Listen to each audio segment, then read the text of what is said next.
Krishnalanka CI Nagaraju వేధింపులు తాడలేక ఆత్మహత్యకు పాల్పడిన పేరుపోగు క్రాంతికుమార్ కుటుంబానికి వైఎస్ఆర్సీపీ ఆర్థిక సహాయం అందించింది. మాజీ ముఖ్యమంత్రి వైఎస్ జగన్మోహన్ రెడ్డి ఇచ్చిన హామీ మేరకు పార్టీ నేతలు బాధిత కుటుంబానికి 10 లక్షల చెక్కును అందజేశారు. దళితుల పట్ల చంద్రబాబు నాయుడుకు చిన్న చూపు ఉందని, క్రాంతికుమార్ ఆత్మహత్యకు కారణమైన సీఐపై ఎస్సీ ఎస్టీ కేసు నమోదు చేయడంలో తీవ్ర ఆలస్యం చేశారని వైసీపీ నేతలు మండిపడ్డారు. కృష్ణలంక సీఐ నాగరాజు వేధింపులకు తాళలేక ఆత్మహత్యకు పాల్పడిన పేరుపోగు క్రాంతికుమార్ కుటుంబానికి వైఎస్ఆర్సీపీ ఆర్థిక సహాయం అందించింది. జూలై 2న క్రాంతికుమార్ కుటుంబాన్ని పరామర్శించిన ఆ పార్టీ అధినేత మాజీ ముఖ్యమంత్రి వైఎస్ జగన్మోహన్ రెడ్డి ఇచ్చిన హామీ మేరకు పార్టీ నేతలు బాధిత కుటుంబానికి 10 లక్షల చెక్కును అందజేశారు. మాజీ ఎమ్మెల్యేలు టీజేఆర్ సుధాకర్ బాబు, మొండితోక జగన్మోహన్ రావు, మాజీ ఎంపీ నందిగామ సురేష్లతో కూడిన బృందం క్రాంతికుమార్ నివాసానికి వెళ్లి ఈ సహాయాన్ని అందజేశారు. ఈ సందర్భంగా వైఎస్ఆర్సీపీ నేతలు మాట్లాడుతూ జగన్మోహన్ రెడ్డి మానవతా దృక్పథంతో స్పందించి బాధిత కుటుంబానికి అండగా నిలిచి అనారోగ్యంతో బాధపడుతున్న క్రాంతికుమార్ చిన్న కుమారుడికి విజయవాడలో వైద్య పరీక్షలు చేయించి తదుపరి చికిత్స కోసం హైదరాబాద్ పంపిస్తున్నామని తెలిపారు. ఇదే సమయంలో కూటమి ప్రభుత్వంపై వారు విమర్శలు గుప్పించారు. దళితుల పట్ల చంద్రబాబు నాయుడికి చిన్నచూపు ఉందని, క్రాంతికుమార్ ఆత్మహత్యకు కారణమైన సీఐపై ఎస్సీ ఎస్టీ కేసు నమోదు చేయడంలో తీవ్ర ఆలస్యం చేశారని మండిపడ్డారు. బాధిత కుటుంబానికి ప్రభుత్వం మంచి రాజ్యాంగబద్ధంగా అందించాల్సిన ప్రయోజనాలను కూడా ఇప్పటి వరకు అందించలేదని, దళితులపై దాడులు జరుగుతున్నా ప్రభుత్వం పట్టించుకోవడం లేదని వారు ఆరోపించారు. ఆ కుటుంబానికి జరిగిన అన్యాయం అయితే మనం ఎవరూ తీర్చగలిగే పరిస్థితులు కూడా కాదు. కానీ ఇక్కడ తారతమ్యం వ్యత్యాసం గమనిస్తే చంద్రబాబు నాయుడు గారు సాయి కుమార్ గారు వాళ్ళ ఆ బాబు వాళ్ళ అమ్మగారిని పిలిచి కూడా కుటుంబ సభ్యులను పిలిచి మాట్లాడడం జరిగింది. అదే సిఐ బాధితుడు కూడా ఇతను క్రాంతికుమార్ కూడా ఇంతవరకు ఆ కుటుంబాన్ని దగ్గరికి మైకు దొరికితే ఎగిసిపడే దళిత హోమ్ మినిస్టర్ అని చెప్పుకునే ఒక మహిళ హోమ్ మినిస్టర్ గారు మాట్లాడిన సందర్భం కానీ, ఆ కుటుంబానికి పరామర్శించడం కానీ, అదే వెంకటేశ్వరరావు అన్న గతంలో కూడా చెప్పారు, డైరెక్ట్ జగనన్నకే చెప్పారు, అన్న 19లో మాకు తెలుసో తెలియకో 24లో సపోర్ట్ చేశాను, కానీ వాళ్ళు అనుభవిస్తూ ఉన్నాను, ఖచ్చితంగా బాధపడతా ఉన్నామన్నాను. మరి మీకు సపోర్ట్ చేసి మీతో నిలబడిన వ్యక్తిని వాళ్ళ కుమారుడు చనిపోతే ఒక సిఐ అతని పట్ల దాష్టీకంగా వ్యవహరించితే మీరు పట్టించుకోకపోగా, మీడియా దొరికితే హావభావాలు వ్యక్తం చేస్తూ మాట్లాడే హోమ్ మినిస్టర్ గారు మాత్రం ఇంతవరకు నిక్కి చూసింది లేదు, మాట్లాడింది లేదు.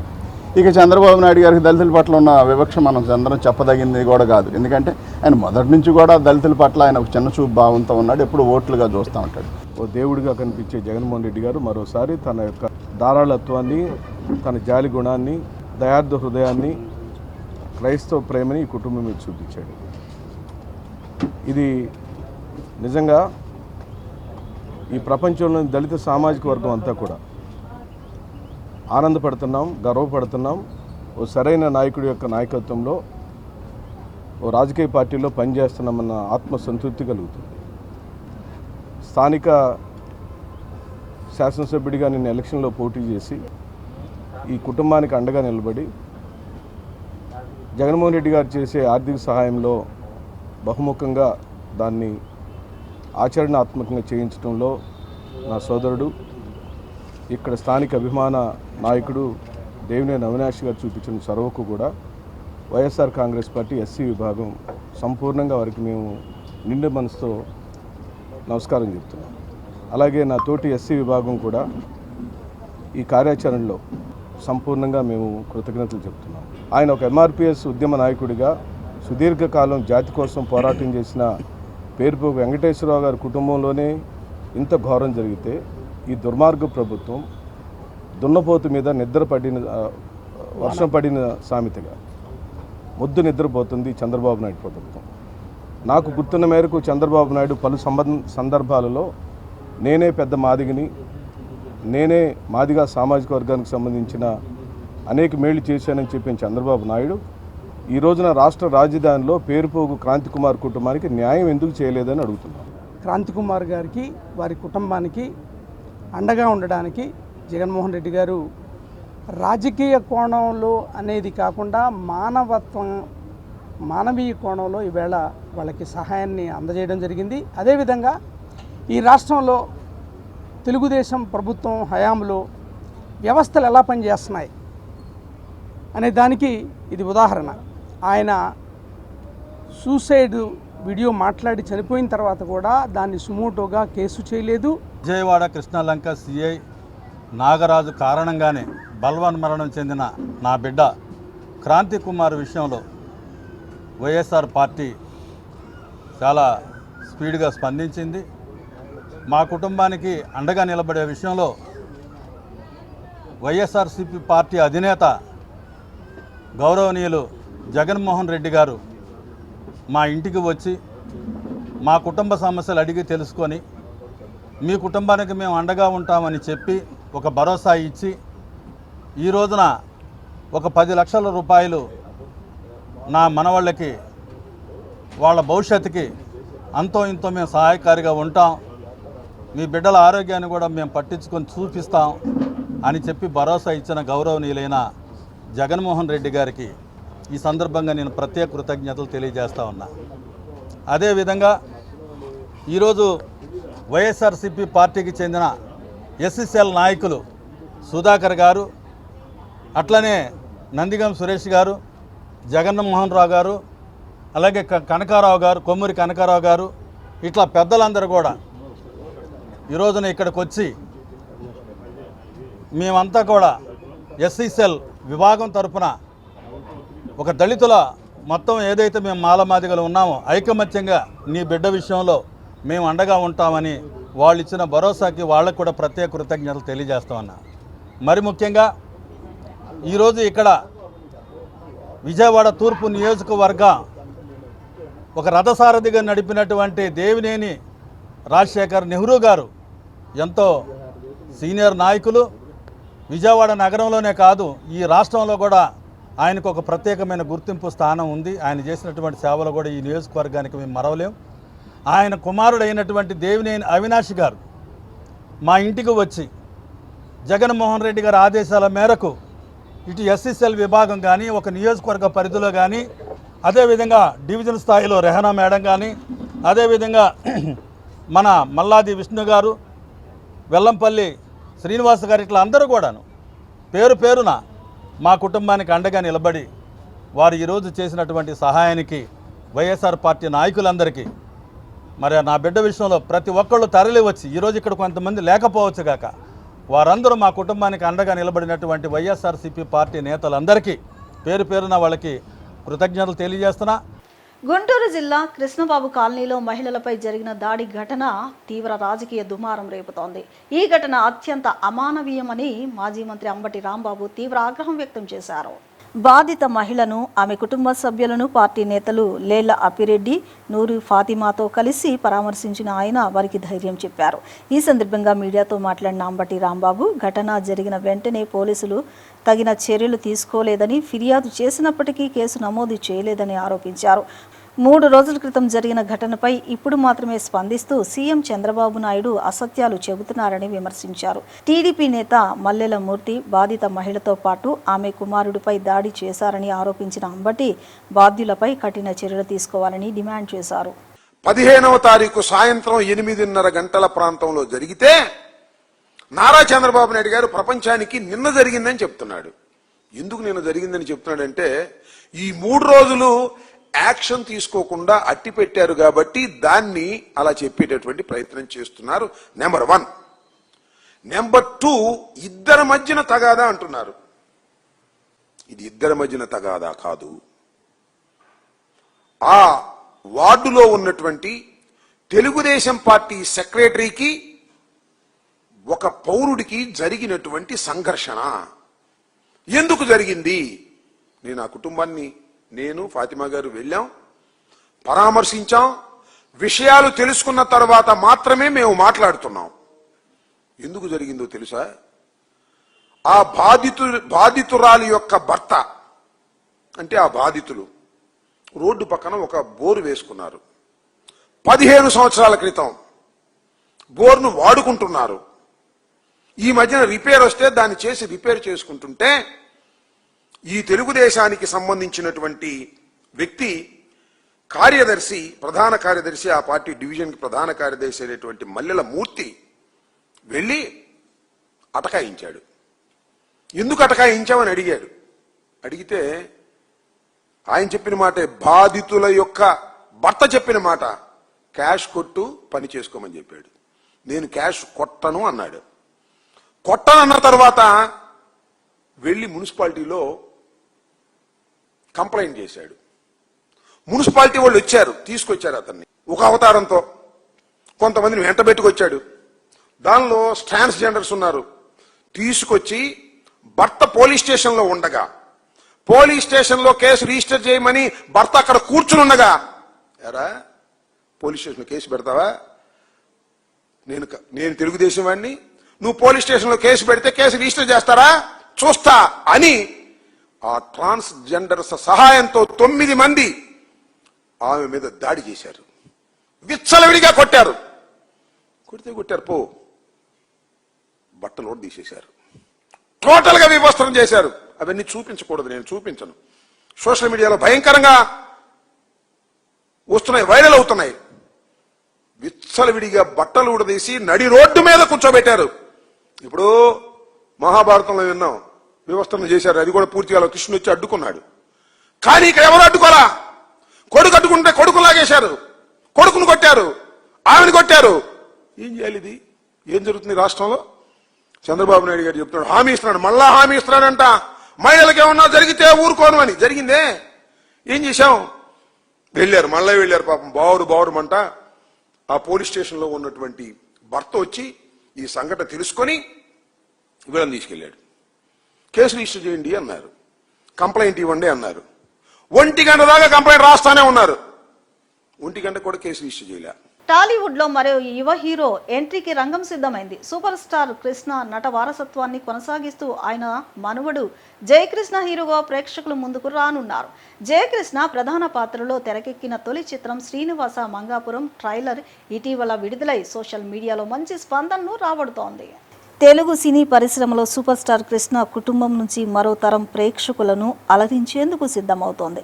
కృష్ణ మనవడు జయకృష్ణ హీరోగా పరిచయం అవుతూ నటించిన తొలి చిత్రం శ్రీనివాస మంగాపురం ఇప్పటికే ప్రేక్షకుల్లో ఆసక్తిని పెంచుతోంది. ఇటీవల విడుదలైన ట్రైలర్కు యూట్యూబ్లతో పాటు సోషల్ మీడియా వేదికపై విశేష ఆదరణ లభిస్తోంది.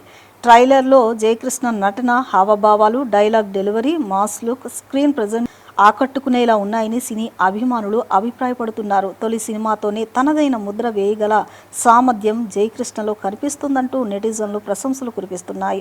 జయకృష్ణ జన్మదినాన్ని పురస్కరించుకొని 2 తెలుగు రాష్ట్రాల్లో అభిమానులు ఘనంగా సంబరాలు నిర్వహించారు. విజయవాడ లెలిన్ సెంటర్లో సూపర్ స్టార్ కృష్ణ విగ్రహ సుధాస్వామి ఆధ్వర్యంలో కేక్ కట్ చేసి జయకృష్ణకు జన్మదిన శుభాకాంక్షలు తెలిపారు. అభిమానులకు స్వీట్లు పంపిణీ చేస్తూ సంబరాలు జరిపారు. ఈ సందర్భంగా అభిమాన సంఘం నాయకులు సుధాస్వామి మాట్లాడుతూ సూపర్ స్టార్ కృష్ణ నట వారసత్వాన్ని జయకృష్ణ విజయవంతంగా కొనసాగిస్తారనే పూర్తి నమ్మకం ఉందన్నారు. తొలి చిత్రమైన శ్రీనివాస మంగాపురం ఘన విజయం సాధించి జయకృష్ణ తెలుగు సినీ పరిశ్రమలో ప్రత్యేక గుర్తింపు తెచ్చుకోవాలని ఆకాంక్షించారు. అభిమానుల ఆశీర్వాదాలు, ప్రేక్షకుల ఆదరణతో జయకృష్ణ స్టార్ హీరోగా ఎదగాలని కోరుతూ ఆయనకు జన్మదిన శుభాకాంక్షలు తెలిపారు.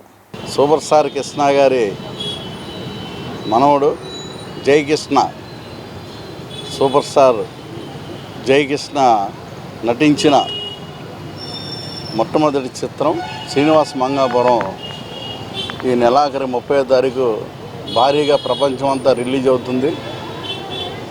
ఆ సినిమా సెన్సేషనల్ రికార్డులు సృష్టించాలని ఈరోజు జయకృష్ణ పుట్టినరోజు సందర్భంగా విజయవాడ లెనిన్ సెంటర్లో సూపర్ స్టార్ కృష్ణ గారి సమాధి మందిరం విగ్రహం దగ్గర ఈరోజు జయకృష్ణ బాబు బర్త్డే వేడుకలు ఘనంగా నిర్వహించడం జరిగింది. కేక్ కట్ చేసి అభిమానులందరికీ స్వీట్స్ పంపిణీ చేయడం జరిగింది. మొన్న శ్రీనివాస మంగాపురం ట్రైలర్ రిలీజ్ అయింది, చాలా అద్భుతంగా ఉంది. జయకృష్ణ మరొక సెన్సేషనల్ హీరోగా తెలుగు సినిమా పరిశ్రమని ఏలబోతున్నాడు. దాంట్లో సందేహం లేదు. 100 చిత్రాల్లో నటించిన హీరోకి ఎంత అయితే ఇది వస్తుందో యాక్టింగ్, దానికన్నా మించిపోయి ఉన్నాడు. అంత మాస్ జనాల్లోకి బాగా అభిమానులకి బాగా నచ్చేశాడు. సినిమా రిలీజ్ అయిన తర్వాత ఆ చిత్రం యొక్క విజయాలు పరంపర కొనసాగాలని, శ్రీనివాస మంగాపురం సినిమా తర్వాత రాబోయే చిత్రాల్లో అన్నింటిలో విజయవంతమైన చిత్రాల్లో నటించాలని సూపర్ స్టార్ జయకృష్ణ బాబుకి మేము ప్రత్యేకంగా శుభాభినందనలు తెలియజేస్తూ, సూపర్ స్టార్ జయకృష్ణకి పుట్టినరోజు శుభాకాంక్షలు తెలియజేస్తూ, ఈరోజు జరిగిన ఈ కార్యక్రమం అభిమానులందరూ ఎంతో ఆనందంగా రాష్ట్రం మొత్తం మీద అన్ని తెలుగు రాష్ట్రాలన్నింటిలోనూ అభిమానులు అన్ని సెంటర్ల్లోనూ కేకులు కట్ చేసి అన్నదానాలు, వస్త్రదానాలు, ఫ్రూట్స్ పంపిణీ అన్ని హాస్పిటల్స్లోనూ ఆశ్రమాల్లోనూ ప్రతి సెంటర్లోనూ సూపర్ స్టార్ జయకృష్ణ బాబు బర్త్డే వేడుకలు ఘనంగా నిర్వహించడం జరిగింది. రాబోయే శ్రీనివాస మంగాపురం చిత్రం సూపర్ డూపర్ హిట్ అవ్వాలని మరొకసారి కోరుకుంటూ సెలవు తీసుకున్నాం. రాష్ట్రంలో కూటమి ప్రభుత్వం అధికారంలోకి వచ్చిన తరువాత ప్రజాస్వామ్యం పూర్తిగా కనుమరుగైందని, రెడ్ బుక్ పేరుతో అరాచక పాలన కొనసాగుతుందని వైఎస్ఆర్సీపీ అధికార ప్రతినిధి పుట్ట శివశంకర్ ఆరోపించారు. రాష్ట్రంలో శాంతి భద్రతలు క్షీణించాయని మంత్రి నారా లోకేష్ సిబ్బందిపై ప్రశ్నించిన టీడీపీ కార్యకర్త మంచోడు మణిపై జరిగిన దాడిపై ప్రభుత్వం సమాధానం చెప్పాలని డిమాండ్ చేశారు. మహిళల భద్రతతో పాటు చట్ట వ్యవస్థ పూర్తిగా విఫలమైందని, రాష్ట్రంలో ప్రశ్నించే గొంతుకులను అణిచివేస్తున్నారని ఆయన విమర్శించారు. విప్లవాత్మకమైనటువంటి ఒక చట్టం చేయాలని ప్రయత్నం చేస్తే, అదేవిధంగా రీసర్వే సమగ్ర భూ సర్వే చేసేసి ఇంతకుముందు గతంలో గొలుసులతో ఈ సర్వేలు చేయంగా కరెక్ట్ గా హద్దులు అల్లులు అనేటువంటివి 100 సంవత్సరాల కిందట చేసినటువంటివి కరెక్ట్ గా లేవని, తర్వాత అత్యాధునిక టెక్నాలజీతో దాదాపు 40,000 మంది సర్వేలకు ట్రైనింగ్లు ఇచ్చి డ్రోన్ల ద్వారా, కార్స్ ద్వారా, అదేవిధంగా లాంగిట్యూడ్ లాటిట్యూడ్ ద్వారా హద్దులు నిర్ణయించేసేసి కంప్లీట్ గా క్యూఆర్ కోడ్ పెట్టి ప్రభుత్వమే శాశ్వత గ్యారంటీదారుగా ఇచ్చి ఒక చట్టం చేయాలనేటువంటిది చూస్తే, ఇదే చంద్రబాబు నాయుడు గారు, ఇదే ఇప్పుడు కూటమిలో ఉన్నటువంటి నాయకులందరూ కూడా తెలుగుదేశం పార్టీ, జనసేన వీళ్ళంతా కలిసి 100 కోట్ల రూపాయలు ఖర్చు పెట్టి ఎల్లో మీడియా ద్వారా, సోషల్ మీడియా ద్వారా, ప్రింట్ మీడియాలో ప్రముఖంగా మొదటి పేజ్ అంతా అచ్చుగుద్ది దాదాపు 1000 మంది రిక్రూట్ చేసుకొని కాల్ సెంటర్లు పెట్టి ప్రతి రైతుకు ఫోన్లు చేసి, ఇంకేముంది మీ భూములు లేవు, జగన్మోహన్ రెడ్డి గారు తీసేసుకుంటున్నారు, వైఎస్ఆర్ కాంగ్రెస్ పార్టీ తీసుకుంటుంది మీ భూములన్నీ, మీ భూములకు భద్రత లేదని ఈ రాష్ట్రంలో ప్రజలను బెంబేలెత్తిచ్చి భయపెట్టించేసేసి వాళ్ళందరినీ కూడా వంచన చేసి అధికారంలోకి వచ్చారు. అయ్యో నిజమేనేమైనటువంటి అమాయకమైనటువంటి ప్రజలు దాన్ని కొంతమంది నమ్మి ఆయన ఏదో చేస్తారనేటువంటిది వచ్చారు. వచ్చాకేమైంది? కరెక్ట్ గా అదే ఏదైతే జగన్మోహన్ రెడ్డి గారు సమగ్ర భూ సర్వే చేశారో అదే సర్వే ద్వారా ఏదైతే పాస్బుక్లు ప్రింటింగ్ చేశామో అందులో తూచా తప్పకుండా ప్రతి అక్షరముతో సహా అదే క్యూఆర్ కోడ్, అదే వెబ్సైటు, అదే అంతా తీసుకుని చివరిగా మేము చేసింది ఏంటంటే కలర్ మార్చారు. కలర్ మార్చి ఫోటో కూడా తొలగించేసేసి యాజ్ ఇట్ ఈజ్ గా టెక్నికల్ అంశాలను అదే పెట్టి ఈరోజు నెల ఒక ఊరికి వెళ్ళడం, ఒక నియోజకవర్గాన్ని పట్టాదారులు పాస్ పుస్తకాలు పంచుతా ఉన్నారు. అంటే జగన్మోహన్ రెడ్డి గారు చేసినటువంటి యథాతథంగా అదే భూమి సమగ్ర సర్వేని ఈరోజు అమలు చేస్తున్నారు. సరే, అంతవరకు బాగుంది. ఇప్పుడు ఎందుకు ఈ గుండె పగిలే వార్త, ఎందుకు ఇదంతా అన్నానంటే, ఈరోజు ప్రముఖంగా వార్తల్లో చూస్తే ప్రముఖ దినపత్రికల్లో ప్రజల ఆస్తులపై ప్రైవేటు పంజా. మచిలీపట్నంలో ఎలక్ట్రికల్ బైక్ నుంచి ఒక్కసారిగా మంటలు చెలరేగి పూర్తిగా దగ్ధమైంది. ఈ ప్రమాదానికి బ్యాటరీ ఓవర్ హీట్ కావడం లేదా షార్ట్ సర్క్యూట్ కారణమని భావిస్తున్నారు. ఎలక్ట్రిక్ వాహనాల్లో మంటలు లేదా బ్యాటరీ పేలుళ్లను నివారించడానికి ముందస్తు భద్రతా చర్యలు తీసుకోవాల్సిన అవసరం ఉందని నిపుణులు సూచిస్తున్నారు. వాహనం నడిపిన వెంటనే లేదా బ్యాటరీ వేడిగా ఉన్నప్పుడు ఛార్జ్ చేయకుండా బ్యాటరీ సాధారణ ఉష్ణోగ్రతకు వచ్చే వరకు ఆగాలని, కంపెనీ అందించిన ఒరిజినల్ ఛార్జర్ను మాత్రమే ఉపయోగించాలని సూచిస్తున్నారు. నాణ్యత లేని లేదా లోకల్ ఛార్జర్లు వాడడం వల్ల బ్యాటరీ పేలే ప్రమాదం ఉందంటున్నారు.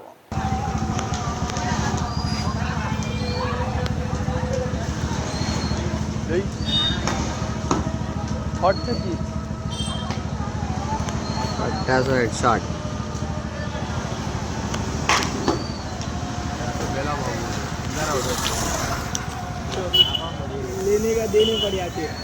విజయవాడలో చైన్ స్నాచర్లు రెచ్చిపోయారు. 1 టౌన్ బ్రాహ్మణ వీధి సమీపంలో నడుచుకుంటూ వెళుతున్న ఓ వృద్ధురాల్ని వెంబడించి ఆగంతుకుడు ఆమె మెడలో ఉన్న గొలుసు తెంచుకుని పరారయ్యాడు. ఆమె అరచి అడ్డుకునే ప్రయత్నం చేసినా ప్రయోజనం లేకపోయింది. బాధితురాలు ఫిర్యాదు మేరకు పోలీసులు కేసు నమోదు చేసుకున్నారు. సీసీటీవీ ఫుటేజ్ ఆధారంగా దర్యాప్తు ప్రారంభించారు.